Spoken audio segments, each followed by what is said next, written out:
Wally Amos, the charismatic entrepreneur behind the famous Amos cookie brand, passed away on August 13, 2024, in his home in Hawaii at the age of 88.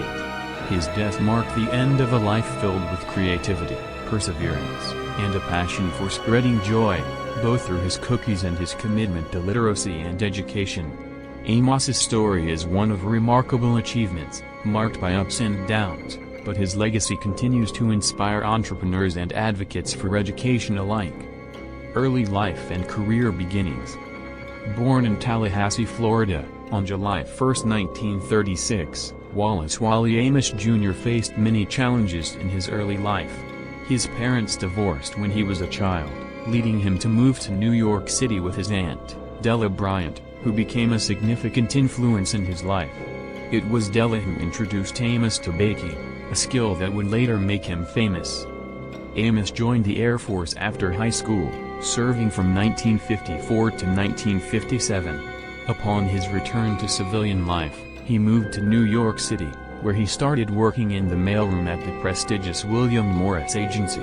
Amos's determination and charm quickly propelled him up the ranks, and he became the agency's first African-American talent agent.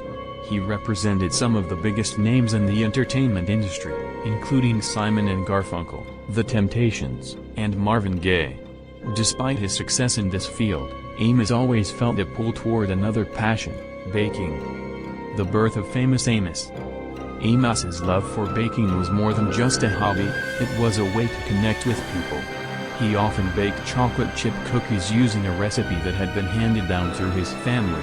His friends, including many of his high-profile clients, loved his cookies and encouraged him to start a business. In 1975, with a $25,000 loan from Marvin Gaye and Helen Reddy, Amos opened the first famous Amos cookie store on Sunset Boulevard in Hollywood, California. Honolulu Star advertiser. Famous Amos quickly became a local sensation. The cookies, made with high-quality ingredients like real butter and rich chocolate, were a hit. But it wasn't just the cookies that drew people in, it was Amos himself. With his infectious personality and his trademark Panama hat, Amos became the face of the brand. His marketing strategy was as unique as his cookies. He focused on building a personal connection with his customers, often giving away samples and appearing in national television commercials. His efforts paid off, and within a few years, famous Amos had grown into a multi-million-dollar business, with stores across the country. KLCC. Challenges and setbacks. Despite the initial success of famous Amos, the company faced financial difficulties in the early 1980s. Amos's focus on marketing and expansion, while essential to the brand's growth, led to significant debt. In 1985, he was forced to sell controlling interest in the company. Over the next few years, famous Amos changed hands several times, and Amos eventually lost all control and rights to the brand that bore his name. This period was a difficult one for Amos, both financially and personally. However, his entrepreneurial spirit never wavered. In the 1990s, he launched several new ventures, including Uncle No Name Gourmet Muffins and later, the Cookie Kahuna, which was based in Hawaii. While these ventures didn't reach the heights of famous Amos, they were a testament to Amos's resilience and his unwavering belief in the power of a good product. Advocacy for literacy. Beyond his contributions to the food industry, Wally Amos was a passionate advocate for literacy. He believed that reading was a fundamental skill that could transform lives, much like how baking had transformed his own. In the 1980s, he became the national spokesperson for Literacy Volunteers of America, using his platform to raise awareness about the importance of reading. In 1987, Amos took his advocacy a step further by launching Learn to Read, a public access TV program that helped adults improve their literacy skills. The show, which aired for several years, was well received and solidified Amos's reputation as more than just a cookie mogul. He was a man committed to making a difference in the lives of others.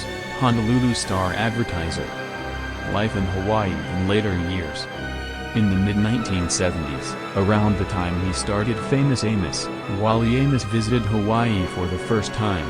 The islands captured his heart, and in 1977, he relocated to Honolulu with his family. Hawaii became his sanctuary, a place where he could escape the pressures of his business life and focus on his other passions. He became a beloved figure in the community, often participating in local events and continuing his work with literacy programs. Despite the challenges he faced in the business world, Amos remained a positive and optimistic person. In interviews, he often spoke about the importance of staying true to oneself and following one's passions. He lived by these principles until the end of his life. Wally Amos passed away due to complications from dementia on August 13, 2024. He was surrounded by his family in his home in Hawaii, the place he had called home for nearly 5 decades. His children described him as a true original Black American hero and a source of pride not only for their family but for the nation. KLCC Legacy. Wally Amos's legacy is multifaceted. He was a pioneer in the food industry, a champion of literacy, and a role model for aspiring entrepreneurs. His story is one of resilience, creativity, and the power of personal connections.